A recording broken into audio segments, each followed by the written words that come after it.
si prepara una notte di allerta per le intense precipitazioni. Protezione civile mobilitata da Castelfranco a Bessica, da Silea a Casale, aperti i centri operativi comunali, rinviata a sabato l'inaugurazione delle fiere di San Luca.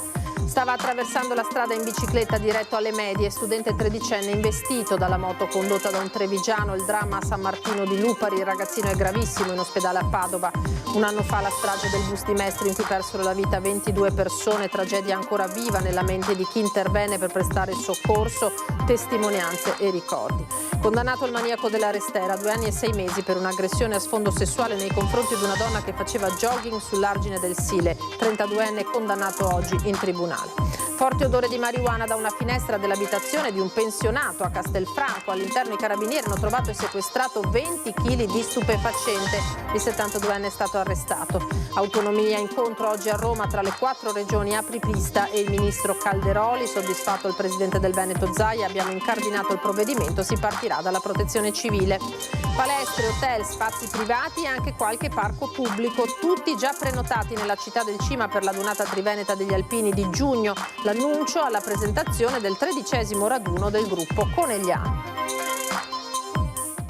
Buonasera, ben ritrovati, eccoci in diretta con l'edizione di Treviso dei nostri telegiornali e partiamo dall'ondata di maltempo che si sta abbattendo da ore anche nel nostro territorio. Sarà una notte di allerta per molti comuni della Marca trevigiana, in particolare quelli già purtroppo colpiti dalle alluvioni, le esondazioni dei giorni scorsi. Continua a piovere intensamente, mobilitati i volontari della protezione civile, osservati speciali Brenton, Avenale e soprattutto molti canali irrigui e fossati, e dunque partiamo con questa ricognizione dalla Castellana e in particolare dalla zona di Loria.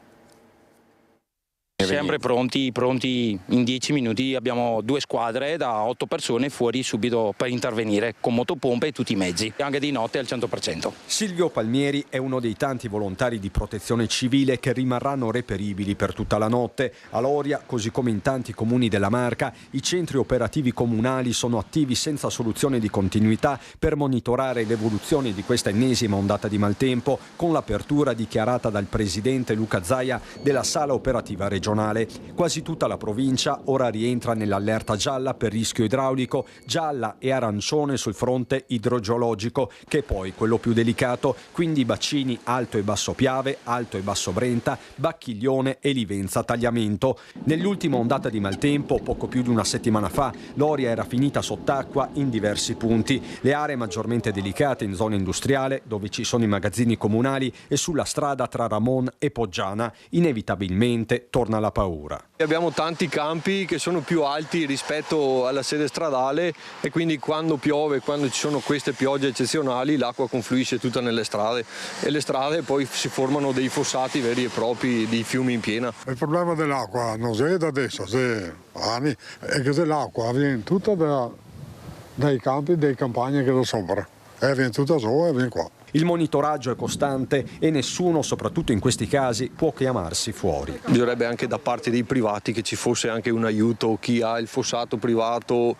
piuttosto di tagliare l'erba, buttarla dentro, diciamo di tenere pulito, tirarla fuori. Piccoli accorgimenti sì che vanno a tenere pulito i canali dove pressappoco sono anche tombinati sotto, e quello più che altro il problema di scarico delle acque. Ma c'è anche il capitolo delle opere. Nella frazione di Bessica l'osservato speciale è il Brenton, già esondato 2 volte nei mesi scorsi. Paratie e sacchi di sabbia sono già posizionati. Per il sindaco però bisogna andare oltre l'emergenza. Siamo a chiedere agli enti competenti regionali e ai consorzi di bonifica la realizzazione quanto prima di una cassa di laminazione a nord dei nostri comuni. Sicuramente dobbiamo passare dagli studi ai fatti.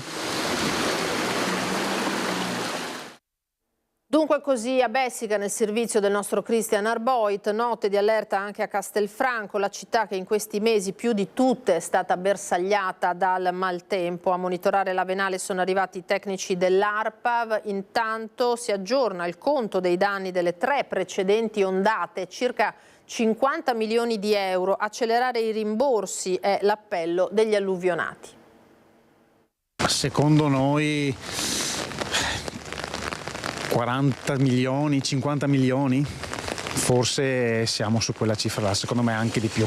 È una cifra davvero enorme, quella a cui è giunto il coordinamento degli alluvionati di Castelfranco Veneto, città finora finita sott'acqua 3 volte in 5 mesi e di nuovo alle prese con un'allerta maltempo. Noi chiediamo un'accelerazione e la possibilità di avere un rimborso il più ristorante possibile. Un rimborso giusto sarebbe il totale del danno. Alluvionati che lunedì prossimo incontreranno nuovamente il sindaco. Sullo sfondo resta quell'Avenale osservato speciale dove in mattinata sono state eseguite specifiche misurazioni da ARPAV. A spiegarle in tempo reale il tecnico Michele Zannolla. Noi utilizziamo un barchino che ha della sensoristica che ci consente di fare le misurazioni delle portate. È un sensore che consente di fare un rilievo del fondale, contemporaneamente prende delle verticali delle velocità e il software che viene elaborato dal collega tramite il computer che adesso è riparato sotto l'ombrello restituisce le portate che passano all'istante. Alle 12.30 circa, alla presenza di Stefano Marcon, il primo dato di giornata. Abbiamo fatto la prima passata da una sponda all'altra, quindi abbiamo il primo dato di portata. Chiaramente la misura va fatta più volte per ridurre l'incertezza del dato. Attualmente 1,6 metri al secondo all'incirca la portata dell'Avenale. Il dato che ha citato ARPAV adesso aiuta a capire che cosa significa vedere l'Avenale in un determinato modo piuttosto che in un altro. In tempo di massima piena ci dicevano che la portata è di 25 metri cubi secondo, adesso a 1,6 metri a naso si capisce che esponenzialmente aumenta sia la percezione che la portata. Numeri in evoluzione, a fare la differenza sarà l'intensità delle precipitazioni. Il problema, come dicevo prima al sindaco, è che ci aspettiamo nelle prossime ore il clou dell'evento. Queste le testimonianze raccolte da Cristian Arboit e Nicoletta Rizzetto. Tra l'altro l'ondata di maltempo che sta interessando la Marca ha portato al rinvio della cerimonia di inaugurazione delle fiere di San Luca a Treviso, che era prevista per domani pomeriggio. L'evento è stato rinviato a sabato alle 15. Gli organizzatori fanno sapere che i biglietti per il Luna Park gratuiti distribuiti nelle scuole saranno validi sia nelle giornate di venerdì 4, quando Luna Park aprirà regolarmente al pubblico, che di sabato 5 ottobre, quindi vedremo come andrà. I comuni della Marca, abbiamo detto. Allora ci avviciniamo al capoluogo, siamo nell'Interland di Treviso, anche qui preallarme da Casale a Silea a Casier. Ci troviamo un'altra volta in una situazione che richiede un approntamento di mezzi e uomini in breve tempo, perché abbiamo aperto il COC e abbiamo il Sile che si sta alzando. Monitoriamo ovviamente tutte le zone che presentano come sempre delle criticità da questo punto di vista, anche il Sile è sorvegliato speciale e siamo pronti all'occorrenza. Casale sul Sile ed altri comuni della Marca sono in preallarme causa maltempo. Le piogge stanno facendo salire il livello di molti fiumi. Sotto osservazione della Protezione Civile anche Casier, Silea e Preganziol, dove sono stati aperti i centri operativi comunali per coordinare eventuali interventi di emergenza. Sotto la lente della Protezione Civile ci sono i numerosi corsi d'acqua che li attraversano, tra cui il Sile, il Muson e il Melma. La minaccia di esondazioni è reale e imminente se le condizioni meteorologiche non migliorano rapidamente. Sicuramente il fatto che ormai il clima si sia attestato, nel senso di avere delle forti bombe d'acqua improvvise che in breve tempo fanno venire giù tanta acqua, sicuramente non ci consente a volte di agire in maniera efficiente, anche perché ovviamente noi siamo un comune con 15.000 abitanti, abbiamo una protezione civile sempre vigile e allerta, però ovviamente abbiamo necessità comunque di poter prevenire quantomeno un po' gli eventi, ed è per questo che avevamo chiesto l'idrometro a Casier, l'installazione dell'idrometro a Casier, per per capire bene l'innalzamento del Sile. La notte del 23 settembre è ancora viva nella memoria di Silea, quando una bomba d'acqua ha gonfiato il melma vecchio che, esondando, ha sommerso diverse zone della città. Anche in questo caso la sindaca Rossella Cendron, per precauzione, ha allertato la protezione civile. Il livello del melma è attualmente a 1,83 metri, ma in aumento. Se le piogge si intensificheranno o non cesseranno nelle prossime ore, la situazione potrebbe diventare critica. Non siamo preoccupati se la densità della pioggia è abbastanza tranquilla e duratura anche nel tempo, perché il deflusso c'è, la polizia c'è, a parte qualche fossato che non abbiamo fatto tempo anche a livello di privati a farlo, ma verrà monitorato. Quest'altra preoccupazione che rimarrà è quella dell'intensità della pioggia, che non ci capiti una bomba d'acqua come è successa la settimana scorsa. Quella è la preoccupazione, perché in mezz'ora non può capitare un quantitativo che magari ce l'abbiamo nell'arco di un mese. I sindaci fanno appello per ottenere al più presto un piano regionale di protezione civile per il rischio idrogeologico, per evitare che situazioni come quella del 23 settembre possano ripetersi. Queste dunque le voci raccolte da Nicola Marcato. Allora lasciamo per adesso la pagina Maltempo, andiamo alla cronaca di queste ore, perché c'è stato purtroppo nel Padovano ancora un incidente gravissimo per uno studente nel tragitto verso scuola. Questa volta è coinvolto anche un trevigiano. Siamo a San Martino di Lupari, un ragazzo di 13 anni che stava attraversando in bici la Postumia è stato investito dalla moto condotta proprio da un trevigiano. Non c'è stato un colpo. Mio fratello che abita sotto ha sentito fare come raschiare per terra e la moto è andata fino in fondo là. Pioveva a dirotto poco dopo le 7 di stamattina tra via Brente e via Sant'Antonio, incrocio lungo la strada regionale 53 Postumia a Campagnalta di San Martino di Lupari. Stava andando a scuola lo studente di 13 anni investito qui mentre in sella alla sua bici stava per attraversare la strada diretto alle medie. A investirlo una moto condotta da un uomo di 56 anni residente in provincia di Treviso. Un impatto violentissimo di cui sull'asfalto qualche ora dopo resta questo, un pezzo di giubbotto, una scena terribile. C'erano 2 ambulanze, poi è arrivato l'elicottero e è andato giù dietro quella casa là.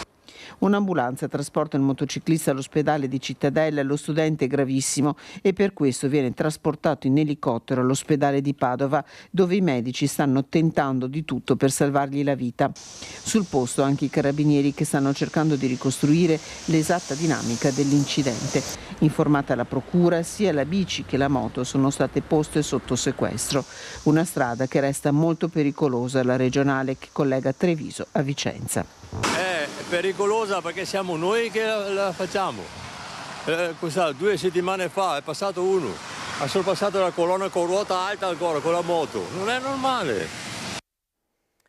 E quello di oggi è il giorno di un anniversario doloroso, il primo anniversario della strage del bus di Mestre, in cui il 3 ottobre del 2023 persero la vita 22 persone. Una tragedia ancora viva nella mente di chi intervenne sul posto per prestare soccorso. Allora sentiamo la testimonianza di uno dei primi vigili del fuoco ad arrivare. I bambini. No, l'evento ha toccato purtroppo anche i bambini, quindi quando dovevamo arrivare a quelle anime più piccole è inevitabile che ti abbassai psicologicamente, quindi ecco, quegli sguardi là e quell'approccio lì con la vita umana così debole, quello resta ancora in tutti noi. 3 ottobre 2023. Un anno dopo sono ancora vive le immagini nella mente di chi quella sera fu tra i primi a intervenire a Mestre, quando alle 19:45 il bus della società La Linea precipitò dal cavalcavia. Una caduta di 10 metri, le batterie che presero fuoco, 21 persone, dopo pochi mesi diventeranno 22, che persero la vita, tra cui l'autista Rizzotto. Uno scenario impensabile. E in quei 7-8 minuti che ci abbiamo messo dalla caserma fino al luogo quello scenario era inimmaginabile. Ma in un contesto così sconvolgente, Giuseppe e i suoi colleghi sono riusciti a mantenere la lucidità per cercare di portare in salvo più persone possibile, nonostante per molte fosse già troppo tardi. È stato forse l'intervento più delicato al quale ci siamo approcciati nell'ultimo ventennio almeno, no? E abbiamo fatto sicuramente altri tipi di intervento, anche dopo quel 3 ottobre ne abbiamo fatti altrettanti di interventi, però di quella dimensione, almeno a mio ricordo, non ne abbiamo fatti, quindi come a livello professionale credo sia stato l'intervento più difficoltoso da approcciare. Personalmente non mi sono reso conto di tutta quella dimensione. Quando ci siamo fermati invece un attimo, che abbiamo fatto le prime fasi di estrazione, no? Che abbiamo portato fuori circa 25-30 persone, e ecco, il momento più toccante per me, che mi rimane ancora, è forse aver visto tutte le bare di persone sotto il cavalcavia. Difficile cancellare dalla mente quei momenti. La scorsa settimana sono passato e ho visto ancora i fiori sul luogo. E insomma, ricordarselo quella sera con tutti quei lampeggianti e con tutto quello che presentava lo scenario non è ancora semplice, no? Sebbene soccorritori, sebbene addestrati, quando ci si ferma, come dicevo, la psicologia è anche nostra, quindi la debolezza, il confronto con gli affetti familiari, il confronto con la vita quotidiana c'è anche in noi. E a condurre quel bus quella sera c'era un autista trevigiano, lo ha menzionato la collega Alberto Rizzotto, 40 anni. Oggi nel pomeriggio il Patriarca di Venezia ha celebrato una messa in ricordo proprio delle 22 vittime, tra cui lo stesso Rizzotto, mentre il fronte delle indagini è ancora aperto. Una tragedia immane, non ho altre parole da dire, se non il lutto e il cordoglio che continuiamo a avere, insomma. L'amministrazione ha deciso di ricordare le 22 vittime con una messa officiata dal Patriarca di Venezia, Monsignor Francesco Moraglia, nella chiesa del Sacro Cuore a Mestre. Sul luogo dell'incidente poi sono stati posizionati dei fiori e appesi vari peluche per ricordare chi ha perso la vita un anno fa così tragicamente e che non si può dimenticare. È proprio la prima volta che rimetto piede qui sotto, perché è un momento che mi ha traumatizzato e che spesso me lo rivedo ancora, anche perché essere qui in questo luogo dove ero qui con il sindaco e c'erano 21 persone stese con un lenzuolo sopra. È stata una serata drammatica, io sono venuto subito qui dopo che ho sentito ciò che era accaduto. Tra le iniziative per non dimenticare quella dell'associazione Buongiorno Marghera. Posizioneremo una stele con un codice QR. Il codice QR sarà collegato direttamente alla pagina di Buongiorno Marghera ad un post in particolare con tutte le vittime e in 2 lingue che riassume un po' quello che è successo e soprattutto la storia personale delle persone. Qual è il nostro obiettivo? È che una persona che si fermi qui davanti, magari fra qualche anno anche un parente, possa avere un abbraccio dalla parte della città, possa collegarsi alla pagina. Intanto l'inchiesta coordinata dalla Procura di Venezia non è ancora conclusa. Tra poche settimane scadranno i termini delle indagini preliminari, ma potrebbe essere chiesta una proroga. A oggi è stato escluso che l'incidente possa essere stato provocato da un malore dell'autista, il 40enne Alberto Rizzotto, che secondo l'autopsia sarebbe morto a causa del violento impatto sull'asfalto. Le perizie depositate lo scorso giugno hanno poi individuato nella rottura dello sterzo del mezzo la probabile causa della perdita del controllo del bus da parte dell'autista. Sterzo che potrebbe essere stato difettoso, come aveva denunciato un ex autista ai nostri microfoni. Presenta delle anomalie magari sullo sterzo, ovvero nel girare non è come un mezzo a gasolio che quindi ha un'ampia sterzata, si fa fatica. Ritorniamo adesso con la cronaca giudiziaria nella Marca. Condannato il maniaco della Restera, 2 anni e 6 mesi di reclusione per un'aggressione a sfondo sessuale nei confronti di una donna che faceva jogging sull'argine del Sile. L'uomo, 32 anni, è stato condannato oggi dal Tribunale di Treviso per l'episodio, che non sarebbe tuttavia l'unico, visto che l'imputato sarebbe stato riconosciuto da almeno altre 2 donne molestate mentre camminavano appunto lungo la Restera. L'individuazione dell'uomo è stata resa possibile grazie alle telecamere della zona. Un forte odore di marijuana da una finestra al piano terra di un'abitazione di Castelfranco è quello che i carabinieri hanno sentito e all'interno della casa di un pensionato hanno trovato ben 20 kg di stupefacente. L'odore fin dal marciapiede era così intenso che i carabinieri si sono subito insospettiti. Inconfondibile odore di marijuana che arrivava fino all'esterno attraverso una finestra del piano terra lasciata aperta. E così i militari dell'Arma, intenti a un ordinario servizio di controllo del territorio, hanno deciso di bussare all'abitazione di un 72enne di Castelfranco Veneto per eseguire una perquisizione domiciliare nel corso della quale sono saltati fuori ben 20 kg di marijuana posta a essiccare. Intere piante che sono state poste sotto sequestro insieme a del materiale per la coltivazione. Il 72enne, con alle spalle dei precedenti di polizia, è stato dunque arrestato per detenzione di stupefacenti ai fini dello spaccio e rimesso immediatamente in libertà su indicazione della Procura della Repubblica, anche in base alla sua età. L'uomo rischia ora di dover rispondere dell'accaduto davanti al giudice. E continuiamo a parlare di spaccio perché gli agenti della squadra mobile di Treviso hanno arrestato uno straniero di 37 anni destinatario di un ordine di carcerazione emesso dalla Procura di Treviso per il reato di spaccio di sostanze stupefacenti commesso proprio a Treviso a partire dal 2021. L'uomo rinchiuso nel carcere di Santa Bona dovrà scontare 2 anni e 3 mesi di reclusione. Gli agenti delle volanti hanno rintracciato e arrestato una 35enne, anch'essa destinataria ad un ordine di carcerazione per vari reati commessi in diverse province del Veneto nel 2017 e nel 2018, tra i quali una circonvenzione di incapace. Per questo reato doveva scontare 2 anni di reclusione. Noi adesso ci fermiamo per qualche istante, un rapido break, torniamo tra poco per vedere l'esito dell'incontro a Roma tra il presidente del Veneto Zaia e il ministro Calderoli sull'autonomia.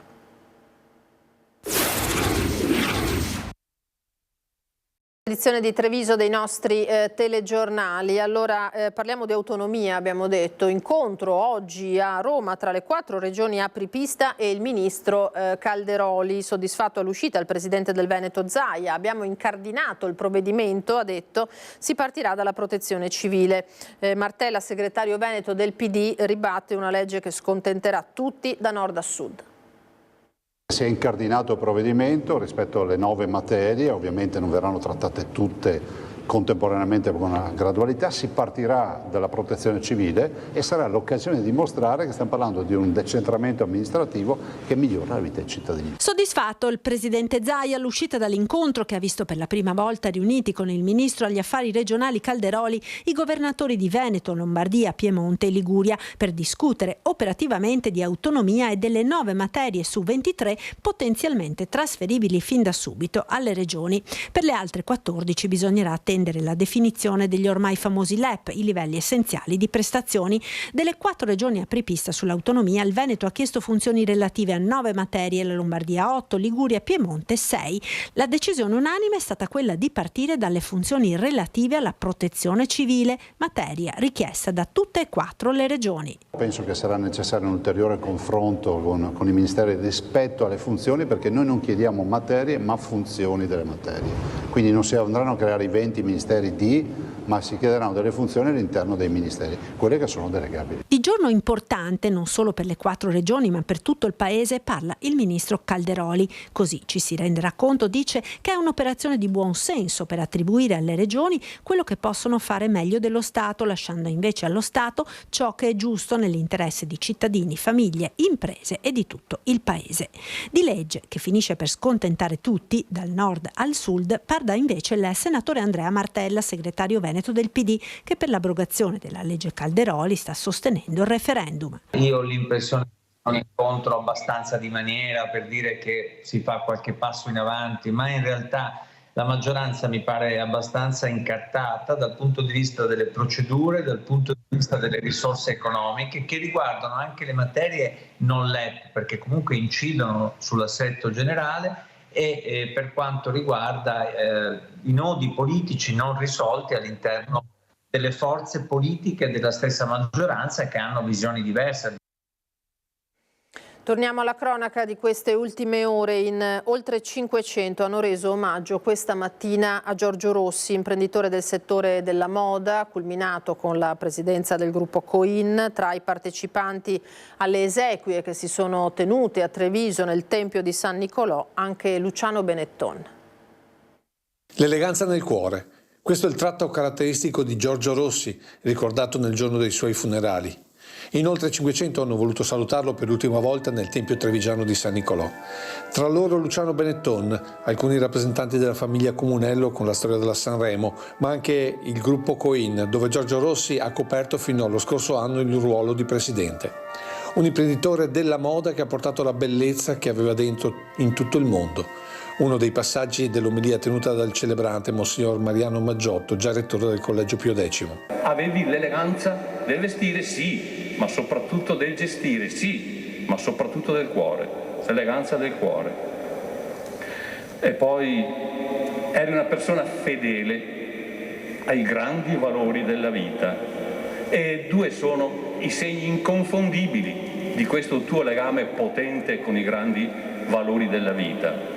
La tua dedizione alla famiglia e il culto dell'amicizia. Poi il pensiero verso la famiglia, i due figli in particolare, adottati dopo la tragedia del 3 dicembre del 94, con la morte dei genitori naturali Giorgio Scarpa Gregori e Paola Rossi. Il tempo dell'amore, il tempo dell'amicizia è molto molto più lungo del tempo della vita, soprattutto per te Luisa e per te Ernesto e per te Anna. Il tempo dell'amore che avete ricevuto è molto più lungo del tempo della vita. Ed è stata proprio la figlia Anna, al termine della cerimonia, a dedicare con una lettera l'estremo saluto a Giorgio Rossi. Grazie per aver voluto me e mio fratello da bambini. Sei stato molto di più mio padre. Adesso c'è Ernesto, di cui tu avevi tanta stima e l'hai sempre considerato l'uomo di casa, che si prenderà cura di me e la mamma. Ti amiamo tanto.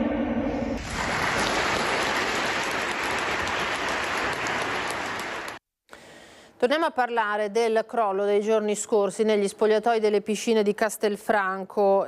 Appunto dopo questo cedimento di 10 giorni fa del soffitto non è ancora possibile definire con certezza la tempistica per la riapertura dell'impianto natatorio. Una nota dell'azienda per l'edilizia economica popolare, il Re di Puglia Sport Center, specifica che si stanno siglando accordi per installare alcuni prefabbricati in sostituzione degli spogliatoi. Nel frattempo chi non ha usufruito dell'abbonamento potrà chiederne il rimborso contattando la segreteria della piscina dal lunedì al venerdì dalle 17 alle 19 o mandando un'email a info@piscinecastelfrancoveneto.it. Resta ferma la facoltà di ciascun utente di decidere di usufruire dell'abbonamento per il periodo residuo non appena la regolare fruibilità dell'impianto verrà ripristinata. Ha avuto un grande successo nei giorni scorsi l'iniziativa Sicuri Insieme, un'iniziativa di formazione a Sant'Artemio a Treviso sulla sicurezza a cui hanno preso parte un centinaio di studenti delle scuole superiori della Marca. Signore, si sente bene? Signore? Signore? Aiutami a signore, ragazzi, allontaniamoci per favore. Abbiamo l'aspettativa di riuscire a dare degli strumenti a questi ragazzi che possano tornare utili sia in questo percorso scolastico che in quello extrascolastico. Oltre 80 studenti del quarto anno di 15 istituti superiori della Marca impegnati nel progetto Sicuri Insieme, la sicurezza è tra le nostre mani, iniziativa organizzata dalla Rete Sicurezza Scuole e risultato di un accordo siglato tra Provincia di Treviso, Ufficio Scolastico, Sirves, Confindustria Veneto Est, ULS 2, Spisal e INEL. Obiettivo: saper gestire le emergenze nella prevenzione antincendio, del primo soccorso e nella comunicazione efficace. Si abbattono i numeri negli infortuni sul lavoro o le malattie professionali se si crea una classe nuova di lavoratori che abbia a cuore e abbia piena consapevolezza di quelli che sono i principi della sicurezza sul lavoro. Si tratta di un progetto pilota, primo in Italia di questo tipo. È chiaro che la formazione e la prevenzione sia uno degli elementi fondamentali proprio per evitare quello che sentiamo purtroppo ogni giorno, quei numeri inclementi di incidenti sul lavoro. Al termine del percorso tutti gli studenti hanno ricevuto un attestato di partecipazione, mentre per alcuni c'è stato un ulteriore riconoscimento. C'è anche un'idoneità che gli permetterà di entrare a pieno titolo nelle squadre di emergenza della scuola o dell'azienda dove in futuro andranno a lavorare. La lezione che mi è piaciuta di più è stata quella sulla comunicazione efficace, che è applicabile non solo in contesto lavorativo ma anche nella vita quotidiana di tutti i giorni. Se l'anno prossimo la rifanno magari cercherei di fare il primo soccorso, dato che quest'anno ho fatto il corso antincendio, e magari riuscire anche ad avere l'attestato primo soccorso mi darebbe uno slancio maggiore nel lavoro. Parliamo di alpini invece adesso, perché c'è stata stamattina la presentazione in municipio a Conegliano del 13° raduno del gruppo di artiglieria alpina, che prende il nome proprio dalla città del Cima. 3 giorni nell'ultimo fine settimana a ottobre, quasi una prova generale della Dunata Triveneta delle Penne Nere del prossimo anno. Palestre, hotel, spazi privati e anche qualche parco pubblico, tutti già prenotati per la Dunata Triveneta degli Alpini di metà giugno 2025. La Triveneta sta procedendo bene, siamo orgogliosi e sento chi mi informa, mi dicono a Conegliano non mancheremo, ci saremo, siamo stati su anche a Venzone per l'interrogazione della caserma Lesa, il piazzale della caserma Lesa al nostro capitano Pietro Masen, mi dico a Conegliano andremo giù in tanti. Il centenario della sezione degli Alpini, raduno Triveneto, con almeno 20.000 persone che sfileranno, sarà un evento incredibile per la città e soprattutto il coronamento di un sogno che avevamo. Intanto sono attese oltre 600 persone nell'ultimo fine settimana di questo mese per il 13° raduno degli artiglieri del gruppo Conegliano, uno dei reparti attivi dell'esercito italiano, con caserma operativa a Remanzacco e bandiera custodita dagli alpini della città del Cima. Quello che noi diamo in consegna al gruppo quando va in missioni all'estero. Bandiera che sventolerà i piedi della scalinata degli alpini per il raduno dal 25 al 27 ottobre, carico di iniziative che vanno dalle esibizioni della fanfara Congedati Iulia alle conferenze sulle guerre tenute dal giornalista Tony Capuozzo, con una particolarità. Sabato mattina, perché proprio lui stesso mi ha chiesto un incontro con i ragazzi delle scuole superiori, perché aveva piacere di incontrare i ragazzi. Accanto agli appuntamenti al Teatro Tognolo e a Casa Fenzi, domenica 27 mattina ci sarà lo sfilamento per le vie della città. Ritrovo Borgo Madonna, ormai un posto per arrivare al monumento dei caduti, per l'esposizione Corona, l'alzabandiera dell'esposizione Corona. Un'alzabandiera che preluderà quello che nel 2025 inaugurerà la rinnovata scalinata degli Alpini. Stiamo restaurando la scalinata degli Alpini, che verrà fatto questi due monumenti che verranno ad abbellire la scalinata degli Alpini con i nuovi pennoni. E ora le notizie dal Bellunese.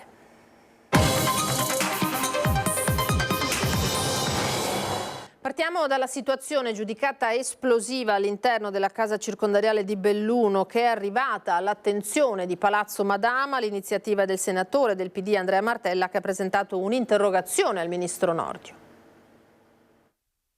Belluno, ho chiesto al ministro cosa intende fare per risolvere questi problemi, perché come voi sapete ci sono stati nei giorni scorsi anche degli atti di violenza nei confronti della polizia penitenziaria, che naturalmente non possono essere tollerati. Urge un intervento complessivo, risolutivo degli annosi problemi che gravano sulla situazione carceraria italiana, di cui Belluno non difetta.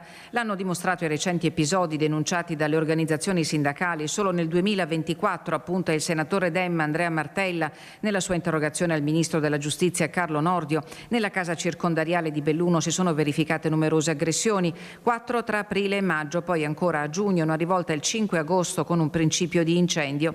Situazioni note relative all'emergenza nel carcere di Baldenic, per la quale si chiedono interventi urgenti da parte dell'amministrazione penitenziaria. I problemi sono 2 e sono problemi irrisolti da questo governo, dal ministro Nordio in modo particolare. Uno ha a che fare con il sovraffollamento delle carceri, il secondo tema ha a che fare con il troppo basso dimensionamento delle forze di polizia penitenziaria. L'organico previsto per il carcere di Belluno è di 122 agenti, tuttavia in servizio figurano 92 persone, delle quali solo 80 operative. Il risultato è facile da immaginare: turni massacranti e straordinari in un contesto sempre più complicato nel quale dover garantire la sicurezza per sé, per i colleghi e per gli stessi reclusi in condizioni estreme.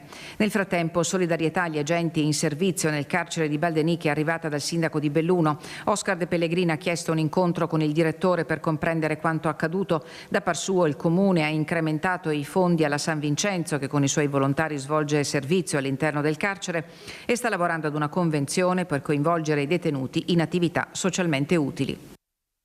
E ha suscitato più di qualche perplessità la notizia diffusa dalla biblioteca di Longarone dell'annullamento di 2 eventi previsti nel calendario celebrativo del disastro del Vajont. Non ci saranno la presentazione del libro sull'istruttoria del giudice Mario Fabbri, prevista per sabato 5 ottobre, e la visita di una rappresentanza delle scuole del territorio in programma domani mattina alle 10:30 al cimitero di Fortogna.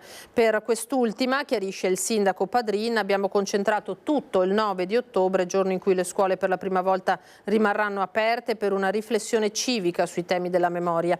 La presentazione del volume sull'istruttoria del giudice Fabbri è stata annullata perché inserita nel calendario all'insaputa degli autori Rebershak, Miscellaneo e Bacchetti, un pasticcio organizzativo sintomo, sentendo voci di corridoio, di una fondazione Vajont allo sbando. Olimpiadi Milano-Cortina 2026, progressi organizzativi e finanziari sono stati al centro di un incontro istituzionale ai massimi livelli che si è svolto ieri a Roma e a cui ha preso parte il sindaco di Cortina Gianluca Lorenzi.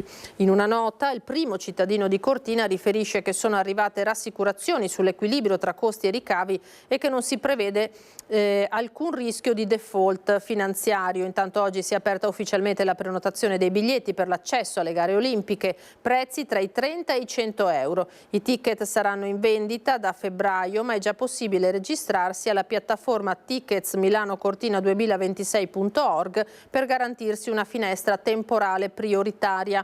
Attraverso un sorteggio, riferisce l'ANSA, verrà stabilito quando sarà il turno d'acquisto di ciascun utente. Ricapitalizzazione di Longarone Fiere, polemica post consiglio provinciale fra il gruppo di minoranza Futura, che si è espresso con un voto di astensione, e il presidente Padrin. Documenti tardivi e senza business plan, afferma la consigliera Cindy Manusci. Abbiamo espresso in maniera molto pacata il nostro voto, auspicando chiaramente un rilancio della fiera stessa, perché nessuno vorrebbe che la fiera soccombesse, ecco, non è questo l'intento. Nessuna azione eclatante da parte del gruppo Futura centrosinistra bellunese in consiglio provinciale, nessun intento di cassare il rilancio di Longarone Fiere, come ha fatto intendere in un comunicato del 1 ottobre il presidente Roberto Padrin, solo una legittima astensione rispetto al punto sulla ricapitalizzazione di Longarone Fiere, la cui documentazione, giunta ai consiglieri per email il 26 settembre scorso assieme a tutti gli atti del Consiglio, era carente del business plan. Non avendo preso contezza dei numeri e del modo in cui si pensa di rilanciare la fiera, non ci sembrava di avere appunto il materiale per capire se votare o meno a favore con cognizione di causa. Il casus belli è scoppiato il giorno dopo, quando sulla stampa sono comparse le dichiarazioni della consigliera Cindy Manusci, che ha motivato le ragioni del voto di astensione omesse nella nota dell'ufficio stampa trasmessa subito dopo la riunione del Consiglio provinciale. Non è la prima volta in cui nei comunicati ufficiali che escono dal Consiglio si smussa o comunque si glissa e si enfatizza un po' quello che conviene al Presidente. Mi sembrava corretto rendere pubbliche anche le nostre ragioni. Il problema dei comunicati stampa cuciti sul pensiero del Presidente Padrin, modus operandi legittimo e comprensibile, afferma Manusci, sarà superato già dalla prossima seduta del Consiglio provinciale grazie all'approvazione della mozione del gruppo Futura, che ha ottenuto la trasmissione in streaming delle riunioni. Resta sullo sfondo una questione etica sollevata dalla consigliera relativa al voto sulla ricapitalizzazione di Longarone Fiere del Presidente Padrin, che essendo anche sindaco di Longarone, per prassi consolidata fra i consiglieri a Palazzo Piloni, si sarebbe dovuto astenere sul punto che riguarda il proprio comune. Questo non perché ci sia un'effettiva incompatibilità dal punto di vista legale, ma insomma è una questione di etica, e quindi non mi aspettavo onestamente che il Presidente non solo votasse, ma addirittura spiegasse e presentasse il punto. Da qualsiasi parte lo si guardi, il voto è stato colto con soddisfazione da Roberto Padrin. La fiera è nata negli anni in cui sono nato io e devo dire che ci ho lavorato per 20 anni, quindi per me è anche un aspetto affettivo che non passa in secondo piano. Era l'ultimo servizio per questa edizione, io vi ringrazio per essere stati con noi, vi auguro una buona serata, arrivederci.